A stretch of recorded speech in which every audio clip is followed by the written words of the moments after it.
don't engage alone. We do this together.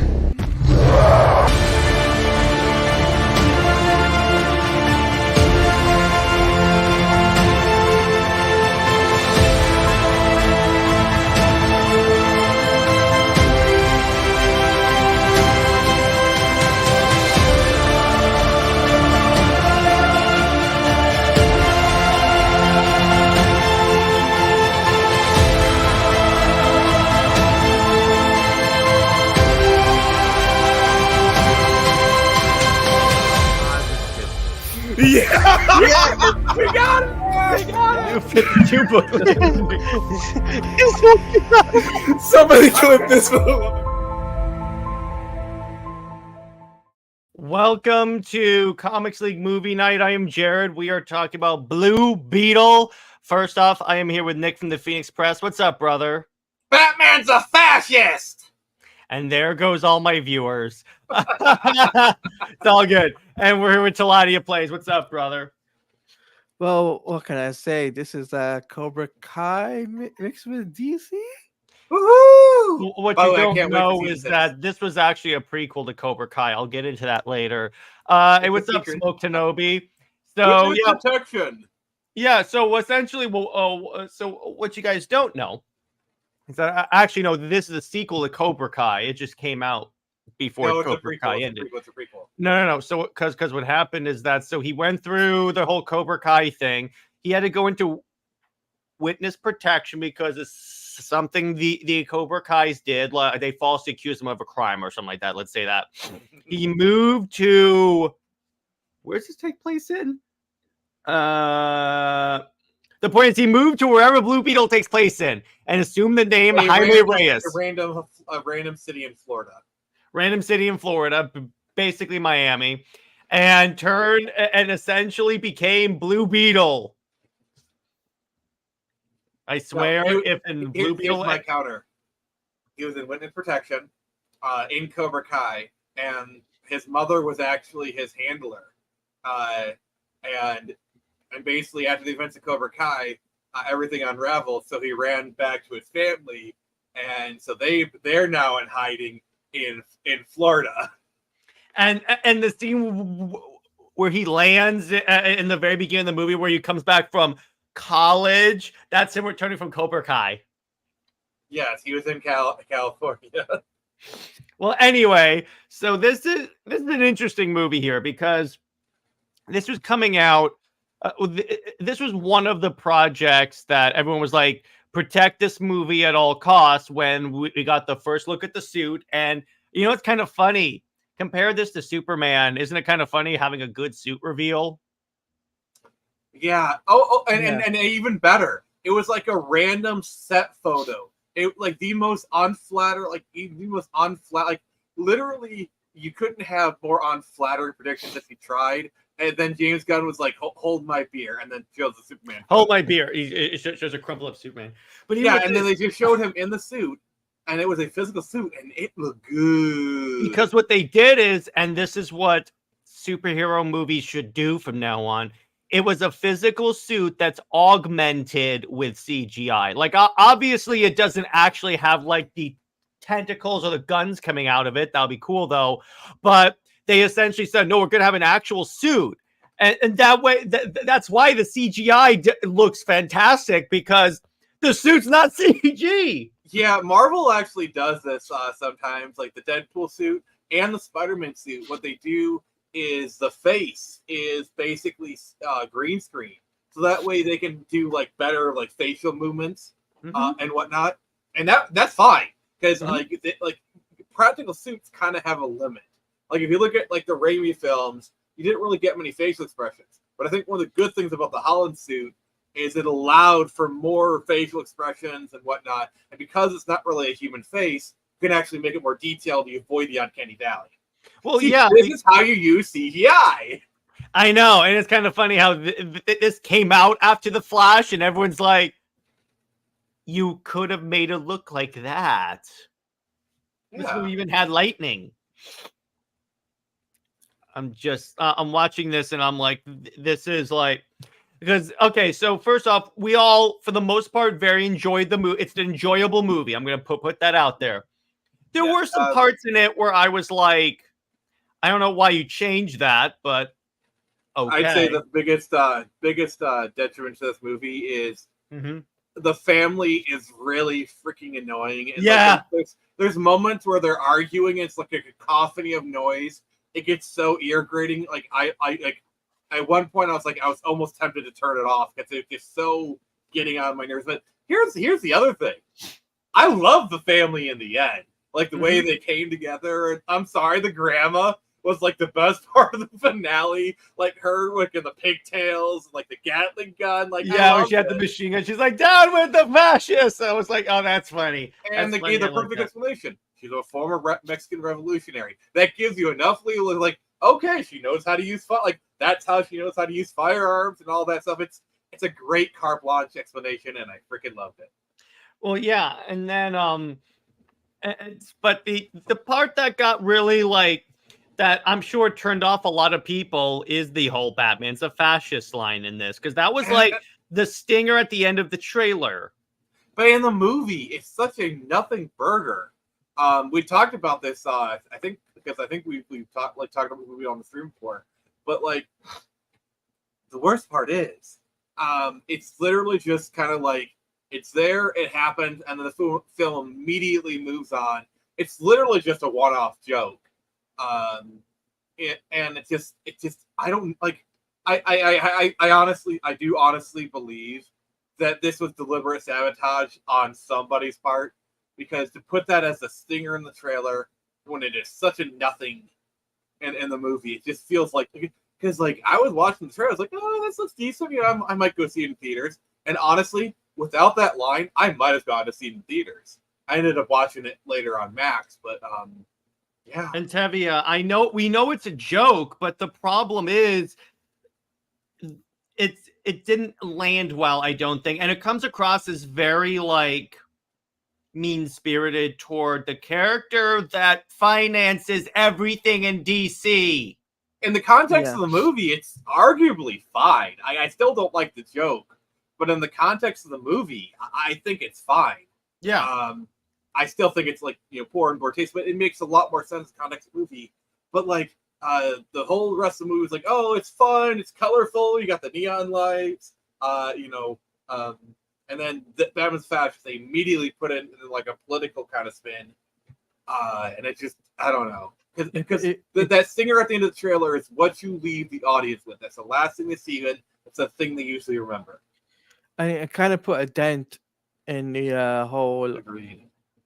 in the film, because like, come on, let's be honest, right? The Blue Beetle film, if it was put on HBO Max at the beginning and not at theaters, I think it would have done well. Yeah. Because it was originally a HBO film. It wasn't even supposed to be theater release. But them putting it in theater, I get it. I get what you're trying to do, but it had minimal marketing too. It had minimal marketing. Not only that, arguably this should have gotten the most marketing, because here's the thing about Blue Beetle that apparently WB doesn't realize. You can't just put DC in front of anything and people will show up to the theaters to watch it. I see. I would argue this film could have done well. Let's say that DC had built up an MCU level. Yes. Okay. On that point, I was getting to that. Yeah. And like, let's say they're doing this. Let's say you have a stinger at the end of Flash or whatever, and it's the Blue Beetle. You know, next film is Blue Beetle. And they're building up a team like they've done their Justice League. Now they're doing a sub-series where they're building up the Teen Titans. The Young Justice. Teen Titans. They're building up Teen Titans. And they're doing movies for all the main stars or whatever. You know, I don't know. I was going to say that. The thing is, like, what WB didn't realize that they were not at the level, because here's, again, like we said many times, I'm going to reiterate this. The reason why people showed up for Guardians of the Galaxy is because Marvel had come out with mostly good movies. Granted, a few of those Phase 1 films were a little rough, but the point is they came out with enough good movies that people are like, okay, if I show up and it has the Marvel Studios logo, it's going to be at worst, an okay time, at best, a fantastic time. So people shut And up for that. Hot take. I'm not done yet. Oh, okay. If with this, there wasn't enough of a solid foundation going good movie for people to show up. I mean, this came out after The Flash, and we all know how that turned out. Yeah. And my hot take, and I'm gonna get heat for this, is this film is about on the same quality level as Guardians of the Galaxy. Like I know people are gonna flame me for that, but I'm good thing or a bad thing? I'm gonna say it's a good thing, but bad for like Guardians of the Galaxy. If you actually put it in isolation, is an okay movie at best. Yeah, like, I'm sorry. Guardians of the Galaxy movies are incredibly overrated. Flame me. If you take out the Marvelness, because about 90, I would argue at least half of the praise the Guardians movie gets is because Marvel. Oh my gosh, Marvel's awesome. Yeah, in isolation, this is basically as good as Guardians of the Galaxy, any of them, really. Yeah, Tevia, my point was, you're missing the point that I was trying to make. My point was, Marvel had come out with good movies. It doesn't matter what phase came before it. My point is, Marvel came out with good movies beforehand, so people were like, okay, I'm guaranteed to have a fun time. DC never had that. Also, this movie is better than every Ant-Man film ever. Yeah, I would say so. I would say particularly the third one. And by the way, Ant-Man films aren't bad, but they are incredibly like the first one is kind of enjoyable. The second one is like Third one sucked. Oh, this is definitely better than the third one. This is definitely better than the third one. Hey, let me ask you this, Nick. Is this better than The Flash? Does Blue Beetle have a scene where he puts a baby in the oven and then in the microwave? No. I was trying to remember. I was like, okay, no. Then it is better than The Flash. Yeah, I wanted to say that right there. But yeah, and approaching this, I'm like, yeah, I definitely liked it. And the thing is, again, because as we've said many times, here's how this movie would have made at least Guardians of the Galaxy Volume 1 numbers. If after Justice League, DC came out with like Man of Steel, or like a Superman movie, a Batman movie, established the Trinity, and then came out with like a couple of maybe like D-listers or C-listers, and then came out with Blue Beetle, assuming those other movies were good or at least performed pretty well, then this movie would have done drastically better, because this movie had a production budget of $104 to $125 million, and it grossed worldwide 131. But yeah, like just imagine, okay? They do a Batfleck movie, and in that you have a Batgirl, played by somebody, okay? And then they spin that off into a Batgirl movie, and she's going to Gotham U, and going there is Jaime, like that's actually her her thing. And they use that to like, okay, you set up Jaime, and at the end, basically, he gets the invitation to like, I got my Cord internship. Like basically, it's revealed that like at the end of the movie, it's like, oh, I got my internship to Cord Enterprises, and everyone knows Cord, Blue Beetle. They know they're setting that up. Like that's great. Mm-hmm. And the thing is, it was smart though at this point, story-wise, in the DC in this movie, to make it as general as possible, as to not show like which Justice League is in here. Just say Superman and Flash exist, because that way, yeah, no matter what happens with DC, this can easily slot in. I mean, that's why like James Gunn is able to bring this one in specifically. My problem is Flash could be Grant Gustin for all we know.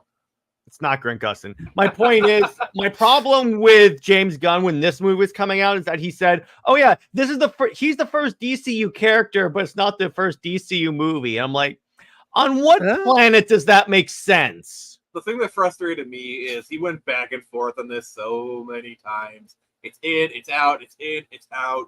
I mean, it was very clear he was waiting to see like how well it did. Because I guarantee you, if this movie was a hit, even making like 900 million or whatever, he was like, "Oh yes, this is definitely part of my universe." Mhm. And that's kind of the problem with a lot of DCU films is even when they do well, they don't do well enough to really make a difference. Because like Batman made 700 million, that's a lot, but not enough to really say like, okay, I guarantee you, the Batman had made $1 billion, we would be on the Batman 3 by now. Yeah, and the thing is about this is like the other problem is that again he also was this was my problem with James Gunn even entertain the possibility that early of it coming out because as far as we know it's in the DCU. Let's say it is. All right. Your universe is now starting with a black eye because the first movie in your universe now flopped horribly. So that doesn't inspire a lot of confidence for the other movies, even if Superman comes out and is great. Yeah, like that's why I was saying like I think he was waiting to see the results of it before he really made the decision. But even before it came out, he was like, "Yeah, it's in there. He's the first DCU character," and I'm like, "That makes zero." And then after it flopped, he quietly stopped saying that. Yeah. Comics say, what about the other DCU movies like Black Adam? Well, Black Adam's different because they actually had Henry Cavill Superman.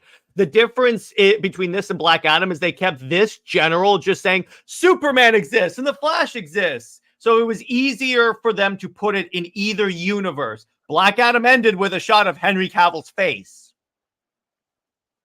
That's why it was more complicated. Why you couldn't. I missed that like month and a half where it was like all but confirmed Henry. Do you remember the streams we were doing? We reacted to his Instagram if I remember correctly. Yeah, like there was kind of this month where like he was doing stuff, and we were all giddy. We were all like, oh my god, I missed that time. That was a good time. Hey, what's up, Kadar? What's up, dude? Hey, what's up, man? Good to what's see up, you. Kadar?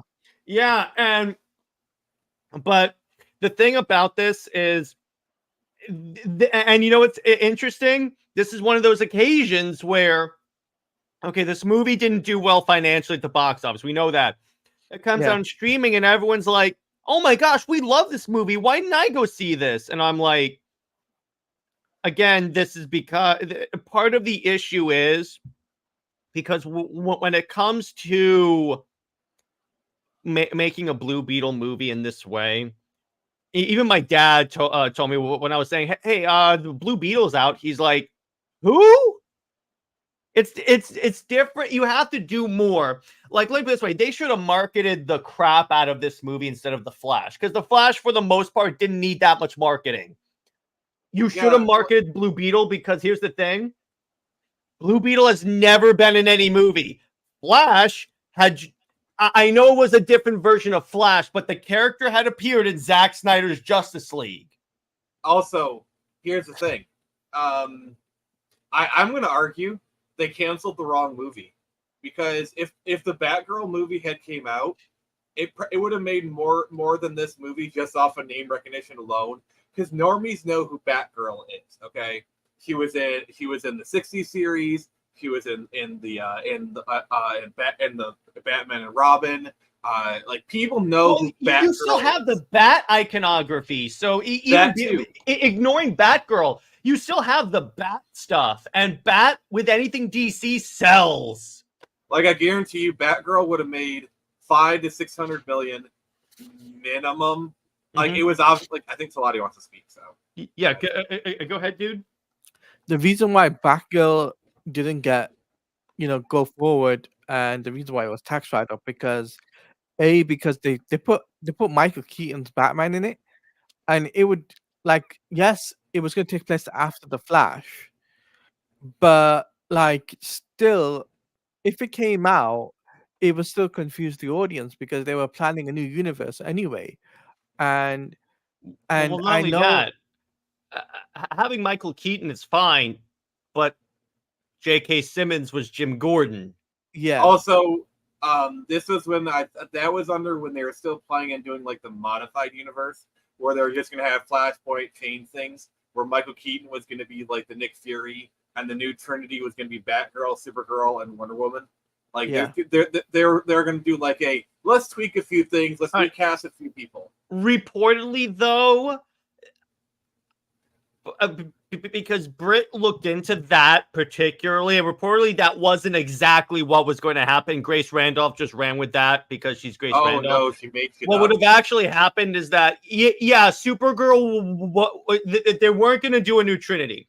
They were just going to have like a Supergirl and a Batgirl movie come out to delay until they can get like a contract with Henry and a new Batman. It wasn't like they were going to replace the Trinity, because you can't do that at this point. Hey, what's up, Brucifer? How you doing, dude? Yeah, because remember, Henry did film scenes for The Flash at that courthouse with the new Supergirl. With Gal Gadot! I need that for fan edits! Like, damn it! I gotta be honest with you. That plan actually might have worked, because, like, honestly, like, I think the problem with Ben Affleck is he can be kind of liability with his drinking. But I think I don't know. Well, even beyond that, remember that cut of The Flash was supposed to end with a scene of Ben Affleck of Barry walking in, and Ben Affleck appears on a TV screen saying, "Find us, Barry," like setting up a crisis movie. But beyond that, it's like it would have worked better, because wait, do you guys think Henry is done with Warhammer? Remains to be seen. Remains to be seen. I give it a 40% chance at this point, only because we haven't heard anything, but it's not looking good. Yeah. So, by the way, Dave, that's a good point. I want to bring this up. So, reportedly, there were people that saw the original cut of The Flash, probably before they did all the crazy stuff. And that's where people said it was one of the best DC movies, where like you had Gal, Henry, Ben, and Keaton in the movie together. And everyone's like, "Oh, this is awesome!" And then they changed it. Hey, what's up, Scott? Thank you for the $20 super chat. I really appreciate that, dude. Why didn't we have the original cut of The Flash? Because Warner Brothers are idiots. That's why. Yeah, because the problem with the Flash ending is it implies he's in the Batman Forever universe, the Batman and Robin universe. At the end. So wait, you were telling me Momoa's also Aquaman in the Batman and Robin universe? Wait. There's also another thing too. Warner Brothers kept on changing it because they were doing shooting of Aquaman and the Flash at the same time. Remember? And they were like changing, like first Aquaman was to come out before the Flash. Yeah. Then they changed it around to the Flash comes before Aquaman. I'm just like thinking, remember that TikTok that broke the internet? Yeah, Ben coming back and all of that. Remember that? That never actually ended up happening, which was really sad. Yeah. So there was like a Universal tour where the tour actually came out, like they were chilling outside, and the Universal tour came, and then she was like, "All right, secret's out. Might as well make some content." Ben's back, baby. Ben's back. Yeah, exactly. That. Remember how excited we were for that too. But anyway, the thing. Yeah, but again, you had post Snyder cut. You had one of the times when DC finally had fans excited. There was stuff coming out. They're like, "Ben's back, Henry's back. Oh my gosh, we're gonna get everything we wanted." And then James Gunn came out and said, "Nope, we're just gonna erase everything." Yeah, that's the thing. Like, I feel like there was kind of a period, like post Aquaman, where like they were kind of starting to get things kind of back on track. The problem is they start to kind of get things back on track. Then one movie bomb, like, all right, wipe the slate clean. Well, nobody really had a chance to get things going. Well, not only that, you also had, like, even after the Snyder cut came out and you had everyone all on DC, like, "This is awesome, let's do this." And then they just throw it away. I'm like, when the, like this way, I've said this many times, I'm not a business major. None of us are business people. I'm fairly certain when the audience clearly tells you what they want, you're supposed to pivot to that. Yeah, like look at Black Adam. People responded positively to Another $20 super chat. Thanks, Scott. Oh, Thank you, Scott. I'm jealous. But like people responded positively to the Justice Society. Like I guarantee you, if they had made a Justice Society movie with that cast, all of them were very likable. They worked well together. I wanted to see a Justice Society movie. By the way, we have we have a longtime contributor to Comics League joining us, so I might as well use this clip now. Batman doesn't do ships. Lad! Nice. Oh, Hello. Look who finally showed up out of his cave. the silent partner decides not to be so silent anymore. I saw Blue Beetle and I had to step in. But Lad, your thoughts on Blue Beetle? Go ahead. Yeah, I don't want to interrupt the flow, but I'll just quickly say my part and just contribute to the rest of it. But I really enjoyed this movie. Jared and I went to go see it, and it was just really fun. Just there was only 2 other people in the theater with us, and it was just a lot of fun, a lot of great moments. You know, like the grandma was a great character, and you know, the main character himself was awesome to see. Just the CGI for the suit was amazing. Yeah, it really holds up. I have to watch the movie again sometime, but I'll reiterate what you guys said, that it should have been in a built-up universe. It would have done a lot better. I think a lot of people slept on it because there was so much failure that year for DC. So hopefully they'll do something great with the character, with the animated, or they'll have him like Teen Titans or something like that. That'd be cool. Plus, no one knows who Blue Beetle was at that point, so it's like, can we please keep the suit blue in semi-animated? Yeah, exactly. There you go. Well, that's the thing. They use CGI to augment the suit instead of making an entirely CGI suit. Mm-hmm. That's what they did with. I got news for you. In the Snyder Cut, the suits are real, the capes are not. So that way they can have proper cape flappage. If that's the one thing I do give credit to this movie. It is beautiful. It is remarkably well casted. Like obviously you got Zolo as the lead, and he is like perfect. Susan Sarandon as the villain. Oh my god, how the heck did they get her? Like she's just amazing. I'm sorry, I love Susan Sarandon. She is I love her. Literally. Of course, the old guy likes the old actress, and no surprise here. She did a really great job. Yeah, but even like the daughter, I haven't seen her in anything else, but she was good.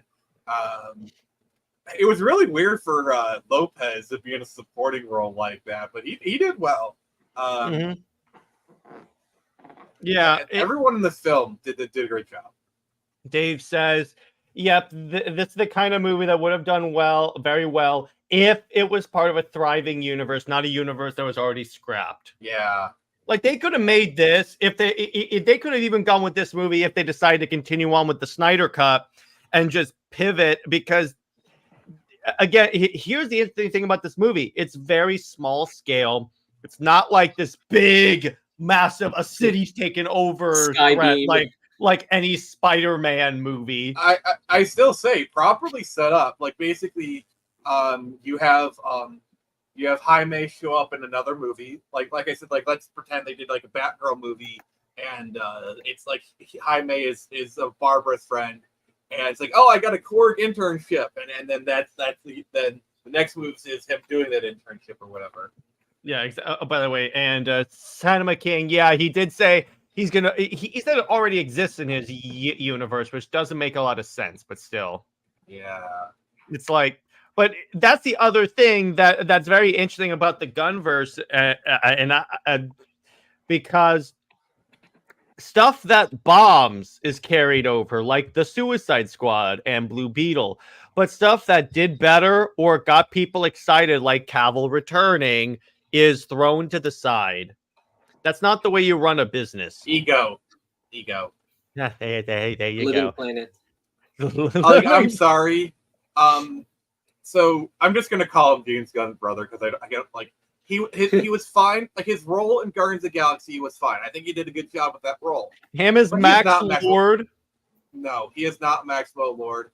I could see him as some version of like Metallo. Like if you made him like a act like a disgruntled employee, kind of thing. Like I could kind of see that. They start copying Marvel, and that every villain now is pissed off at Bruce Wayne. Like I'm sorry, but like I'm really mad. They were setting up Metallo in BVS and they didn't follow through. It was supposed to be in BVS. So there you go with that. Yeah. But it's one of those things where I'm watching this and I'm like, yeah, exactly. That's one of the other things where I'm like, you didn't even cast your brother in something that fits him, because I do not, as a certain Mandalorian would say, life is good, but it could be much, much worse. What? What? No, that's not the same. Okay. I get what you're doing there. Please stop. I had to, even if I had to reference a really crappy movie. Pedro Pascal was like, he was great in that role. I don't know if that's what I envision as Maxwell Lord, but just whatever character he was playing, I really digged it. I really loved him. But James Gunn's brother is such a comedic, it's kind of like, hey, you're supposed to notice it. Hey, it's his brother. He plays Weasel in the Suicide Squad. Yeah. So how they gonna address that? So the Suicide Squad is coming over.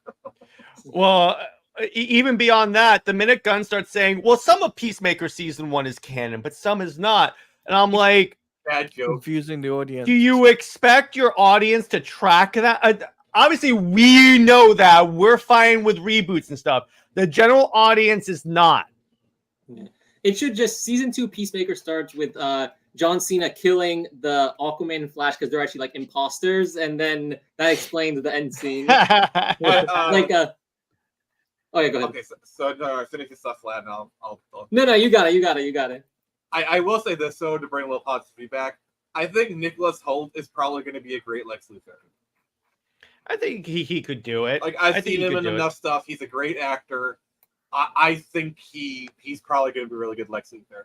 I'm actually not like some of James' casting choice. I do agree with. Like the actors for Lois Lane, for what he's doing, I think it's spot on. Yeah, it's especially since this movie's supposed to be apparently a Lois Lane movie, but we'll see about that. What about who's the villain supposed to be for we still don't know. We still don't know. Lex Luthor's in it, so Lex Luthor. I mean, I think he said Lex is not the main villain. No. He said Lex was the main protagonist, and the villain, and there was going to be more than one villain, I think, in the film. Of course there will be. Of course there will be, because he's really doing. I don't think he thinks that the universe is going to advance, so he's cramming as much stuff as he will, so I can say, "See, I had my universe. Look at all the superheroes I got." Yeah. Did you? Yeah. A picture of the Daily Planet globe thing, or yeah, that's fine. Yeah, I got no issue with it. Yeah, me too. I love how people are treating it like the Snyderverse did not have that, but I'm like, yeah, it did. It's clearly in the shot at the end of Man of Steel. And another thing too is the fact that I don't know if you saw the newspaper with the picture and everything of the Superman suit. That looks crappy. Every time they show the suit, it looks bad. To be fair, Devil's Advocate. We're seeing it through a newspaper. It's already zoomed in. It is like the word, like, here's my argument. We have not seen the suit in the best pose, in the best light. All of it has been crappy representations. Devil's Advocate, I say, let's wait till we actually see it in its proper form. It's probably still gonna be crap, but I'm trying to be the one positive person here. Of course. We'll just do the CGI. I do not like being this person, but I have to be. You being positive? Wow. That's heavy ass. What happens if this universe fails? Then DC goes back to making solo movies instead of like shared universes. Dogs and cats living together, mass hysteria. Yeah, we just get Batman films only. Why do we need to get more Batman films? Like, no. Because he sells. Dave the Impaler says the engineer from the Authority is in it. The rest of the team probably will be too. It looks like the Sun Eater from All Stars from the promo picture. Could be. Who knows? But there's a lot of stuff that's going on with this. But back to Blue Beetle, because let's talk about the actual movie. For the suit leak for Super Lois. Okay, I'll pose a question. Oh man, I love how you're like, we're just not going to acknowledge you said that. Yeah. Why did you say that, Dad? What you want to say, lad? The group is, what do you think will continue for Jaime into the animated series or into Teen Titans or his sequel film? What elements do you think will carry over? Like the Ted Cord? Do you think that teaser at the end, or Probably. Probably. I could see the animated series being him going to find Ted. Well, my argument about Teen Titans is Marvel is clearly trying to do a Young Avengers film, or at least that's what the press has been trying to will into existence the past 5 years. But because of the end of the Marvels, we finally got the first official thing. So if Marvel's going to do a Young Avengers, DC is going to want to copy it because they like to copy each other. Teen Titans. And so what they're going to do is do Teen Titans, because I'm sorry, Teen Titans is the more marketable brand instead of Young Justice. Teen Titans, Teen Titans is the thing that everyone knows. Teen Titans, I'm sorry, Young Justice fans, you suck. I'm sure they'll market it as Teen Titans, but they may not even be teenagers for the most part, which I think most people will be okay with. They'll just be Titans. Yeah, Titans. It'll probably be a Titans. It'll probably just be a Titans. Maybe they'll make it R-rated and have Robin say F Batman. Yeah, the first shot will be Nightwing going F Batman. So they're just gonna no. What they're gonna do is they're gonna take the Titans miniseries. They're gonna re-edit it into a movie, and then try and be like, so hey, look at our Titans movie. Like, wait, isn't this nobody watched it? So no, but Nick, what else happened is that Nightwing will show up and meet Uncle Rudy / George Lopez in this movie, saying, "I heard you call Batman a fascist. I'm Nightwing." All right, JJheat, you should be in here. This was your pick. Batman. Yeah, JJheat. You gotta be in here. Yeah, go ahead. JJheat, it's okay to have a wrong opinion. Yeah, exactly. The Titan Show is awful. Titan Show was actually pretty good at most points. Let me put it this way: it was consistently better than Young Justice. That's what I'm going to say there. First season was all over the place, but by the time they got to the second season, I think they found by the time they got to Deathstroke. By the first season was all over the place, but even by the end of the first season, I think they finally figured out, okay, this is the show we're trying to make. And it was kind of funny. If the DCEU had continued, I bet you they would have brought it in, because tonally, it actually worked really well with the DCEU, the more darker, grounded feel, and the suits were up to quality. So there you go. But anyway, so back to Blue Beetle. We have to talk about. I just want to say this before we go back to Blue Beetle. I will say, in this alternate universe where they just kind of gone with the Flashpoint thing, what they would have done is, at the very least, the Batman probably would have been the Batman of the main universe. I'm sorry, Matt Reeves, but they could have made it the prequel, because if they brought back Cavill, it would be really weird for Cavill to be Superman and a significantly younger Batman. Yeah, it's a prequel or whatever, and then that thing, and they could have also brought in some of the other stuff, just imagine, because of Flashpoint, like we're talking about the Titans. What if the actor for Dick Grayson is the Robin Nightwing of that universe, because Flashpoint or whatever? What they could also do, by the way, here's a thing, because Tavia asked what happens if the universe fails. If the universe fails, but they decide to go with allow Zach to complete his universe, what they could always say, oh yeah, James Gunn's Superman movie, that was basically a retconned, this is what happened before Man of Steel happened. This is the Superman origin, but Cavill is the Superman. So that's kind of the way I could see them kind of going with that. I mean, Man of Steel was kind of his origin, so. I know, but they'll try and make that work. But anyway, back to Blue Beetle, because we actually have it's a Blue Beetle. We have to talk about the film, yeah. For Blue Beetle, something. Oh, yeah, Tevye, go ahead. I mean, Teladia, go ahead. You just have a Nick moment. It's spreading. It's spreading. We're all becoming old. Anyway, the whole Blue Beetle animated thing, I think, might lead into the Titan show. That's what I'm figuring. But for me, this film was enjoyable for people of heritage of Latina, Latino heritage. That's my take on it, because there's not been any superhero for that ethnicity, right? Well, the only on film got is Zorro. to be honest. Sweet. No, I can speak on this as from Hispanic heritage. Oh, okay. Half Hispanic heritage. You're the whitest Hispanic I've ever seen. I am, yeah. I'm 50% though, so I'll take that. Okay. We know which half you got. I'm sorry, I'm being a hole. No. I think this was the first like Hispanic superhero. I mean, like I guess big budget. I mean, like semi big budget, but it there had like a lot of cool moments. I like the Spanish use in it. I mean, I don't really speak Spanish myself, but they had a couple Spanish words here and there that if you're like a semi Spanish speaker from a Spanish household, you pick up on some of the jokes. Like I would be explaining a few of the jokes in theater to Jared when we were saying like when they mentioned pendejo and other stuff, and they referenced some like South American superheroes like I forget his name, El Chaplin, Colorado, whatever like that. But like they referenced like a lot of like people from South America would recognize this, the toy superhero that showed up in the film and stuff. Yeah, I was like, lad, who the hell is this guy? I've never heard of this. He's basically like Batman of South America. Like that's. I mean, they do have South American Batman films that are lost media. But it also like stuff in it, yeah. Lad, I really like what you said, but I do have to kind of disagree with you there. Zorro is very much a superhero, and he's had like a bunch of movies. Like if you watch, like for example, Mask of Zorro with Antonio Banderas, it's essentially like a Batman Beyond movie. Legend of Zorro is a straight out superhero movie. I don't know. Like I would argue Zorro, kind of. I don't know that. Yeah, I think you're right.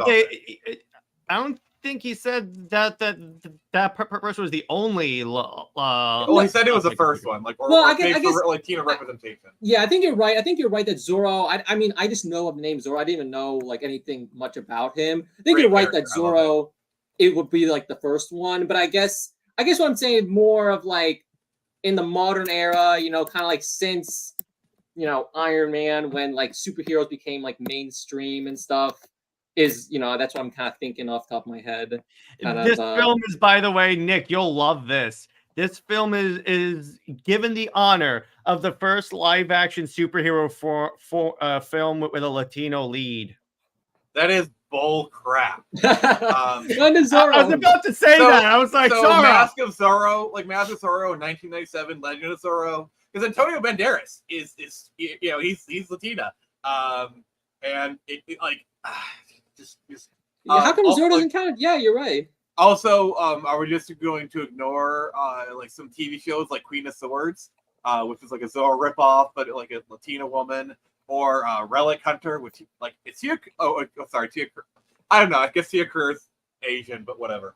Zorro is more of an early pulp Avenger than superhero, but he's basically a superhero. That's if Batman's considered a superhero, Zorro's a superhero. Well, yeah, he's very much kind of in like the precursor realm. Like he's kind of in the same realm like Doc Savage, Phantom, But if you just look at how the stories are told, he very much is a superhero. Like he wears a mask, he goes out and does stuff, he fights a villain.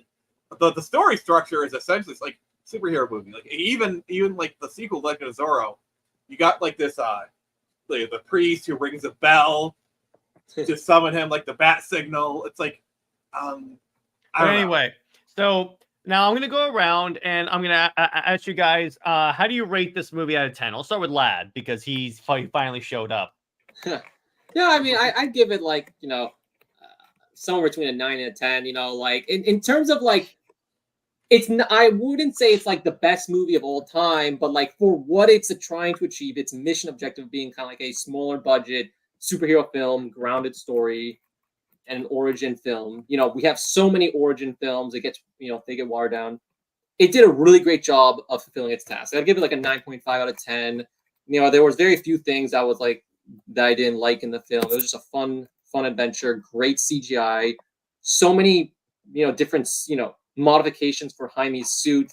Like Iron Man only just got that like in Infinity War when he did all the crazy stuff. Like he gets in his first film, all this crazy like sound blasters and everything. So yeah, I mean, for what it was trying to achieve, it did a great job of that. Us ignoring all the, crumbling towers around it that was happening at the time. So yeah, 9.5 out of 10.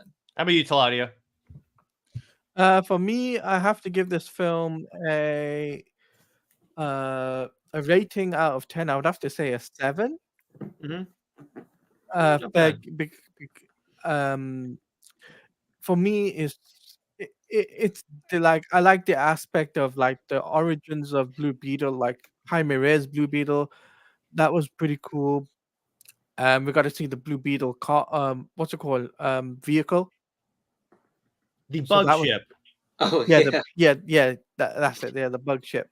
So I really like that, and the fact that I also really enjoyed the fact that there was a little bit of romance or whatnot, but not too heavy. So I was like, Yeah. okay. So yeah, it's a 7 out of 10 for me. How about you, Definitely old top man? I give this about a 7 out of 10, like Teladia. It's Yeah. a good movie, pretty forgettable, to be honest. Like, it's one of those movies where, like, you watch it, you're like, oh, yeah, that was cool. And then you never really see it again. There were a few things that I had problems with, as I said some of them, but overall, the movie is extremely inoffensive. Like, it's not a bad movie by any sense. It's just not it's a very okay-ish kind of thing. I don't know. Yeah, with me, I'd probably give it like an 8.5 out of 10 because, yeah, you're right, lad. For what it's trying to achieve, it's doing the job. It's giving an origin story for this superhero. I like finally getting like a grounded, the world is not ending superhero movie. It kind of is a nice little change compared to like the other superhero movies, particularly the ones that were coming out at the time. I think its problem was it came out at the wrong time. Yeah. If it had come out like at a different time period, like even if it had come out like after Superman and Superman were popular, I think it would have stood a better chance. But or if it came out on Max like it was originally supposed to. So there you go on that. But all in all, yeah, I'm more on with Nick on this, and that yeah, there was some stuff that I didn't like, but there was also some stuff that I did like. So it wasn't necessarily like it wasn't like the Flash. I mean, there was more stuff I enjoyed in the Flash, but let me put it this way: it wasn't Birds of Prey, and that says a lot. And that definitely says a lot. So. I mean, I give it a solid 8.5 out of 10, and definitely Was it better than Marvels? I haven't watched the Marvels. I still am planning to. I'm still mad at you. Is that will have to be movie stream, movie night at some point? That would be fun to do a live reaction to like Marvels or Birds of Prey and just tear it apart. You made me watch it. I hate you so much. And not only did I make him watch it, I made him positively review it. Yeah. To be fair, I made him watch Blank Man and positively review it, so it's a bit of fair play there. Lad, have you ever seen Blank Man? No. Never watch that movie. Never, under any circumstances, watch that movie. Oh, now he's gonna watch out of curiosity. I hope you realize what you've done. Dave says this would definitely be comparable to a high-end MCU film, at least. Yeah, I'll give it that. I'll give it that. So before we wrap up, there's a thing I want to announce. I've officially sent the comic script to my artist Austin. So the drawing has begun. We are officially at the drawing stage, which we should be there for about a year or so, depending on the pacing of when Dawson gets these out. But yeah, I want this comic book to drop so I can give you all my money, bro. I know, and I'm gonna take it all. I'm just gonna empty my bank account and just shove it in your face. Why? Thank you. Give me comic, please. Give me. You need the collector's edition that comes with the statue. Also, man, if I can team up with McFarlane Toys, if I can get the statue, if I can get a McFarlane toy, I'm like, hey, you did Yaira, and my character's also a female. We could do that. Come on, dude. Also, would you like to announce a special stretch goal? Not yet, because I want to wait until the campaign actually starts for that. Okay. But yes, we got that. In terms of what Comics League is coming out, but Britt and I are gonna do an episode. We're recording in a couple of hours about how DC, how in relation to Superman, DC is like stuck in nostalgia mode for like so much, and it's hampering the character. In terms of commentary, still thinking about what I want to do with that. But in terms of next, because guess what, we have one extra Saturday in June that we can do a movie night with, because next week is the 29th. So we're gonna decide on what that movie is. And lad, if you want to choose a movie, you may. Just don't make it anything bad. How could I pick something bad? Zorro, maybe? We're not doing Zorro. There's not enough of an audience for Zorro. that. I've never watched Zorro. I just know of him as, kind of like okay. If you're gonna watch, talk about that off screen. Yeah. We can talk about that off stream. But yeah, so we'll pick a movie and then announce what that's going to be. And yeah, so Teladia, you want to tell everyone what you got coming on your channel? Yeah, sure. So you guys can follow me on Twitter at Teladia Plays _ on YouTube. You can check me out at Teladia Plays. What I've got coming up on my channel is I've got a channel update video I'm going to post tonight, and going to give you updates on what I've got coming up for the 2024 to 2025. And also we'll be doing my adventure with Superman with Jared, as it's Superman and Supergirl's adventure episode. It's really going to be really cool to have a reaction stream to that. And then next week I've got Snyder Fans Read Comics, and it's Justice League Throne of Atlantis Part 3. So we'll be covering that. And maybe I'll do some gaming streams. I haven't decided yet, but I'll let you guys know in the future. All right, how about Nick? All right. So I love you, Scott. In a little more than an hour, I will be streaming some Witcher 3. Henry got the Henry Cavill mod going on. Jared may or may not be making a cameo appearance. That's up to him. And then also got my House of Dragon stream on Monday. Gonna be playing some more Majora's Mask on Tuesday. And then on Friday Night Frenzy this week, we're doing our Friday night feature. It's the end of the month, and we'll be doing Independence Day. We will not go quietly into the night. We will not vanish without a fight. So we'll be watching that. We'll be talking about that movie, and it'll be really great. Also, Jared, you're cool. All right, there's one thing that we forgot to mention. Do you know who voices the Scarab in Blue Beetle? The yellow Power Ranger from the 2017 Power Rangers movie. Becky G. Yes, Becky G voices the Scarab. So you're saying it's Blue Beetle in time? Blue Beetle in time. It's Morbin time is what is more like. God, I'm so not looking forward to that stream where we play through the new Power Ranger game, because you're just gonna be spamming that. I'm gonna be like, every time my character morphs, I'm gonna say it's Morbid time. But anyway, and in terms of Lad, I guess he'll be appearing on Comics League hopefully soon. Coming out of his back cave. Whenever you least suspect me, I'll come just like that coming signal. out of his Lad cave. I'll drop the L symbol and the L like signal for Lad. Yeah. That's right. Anyway, stay at work, everyone. Remember, Lois Lane is Lois Lame. She belongs to General Zod. Zoe is the Maxibat for life. See you later.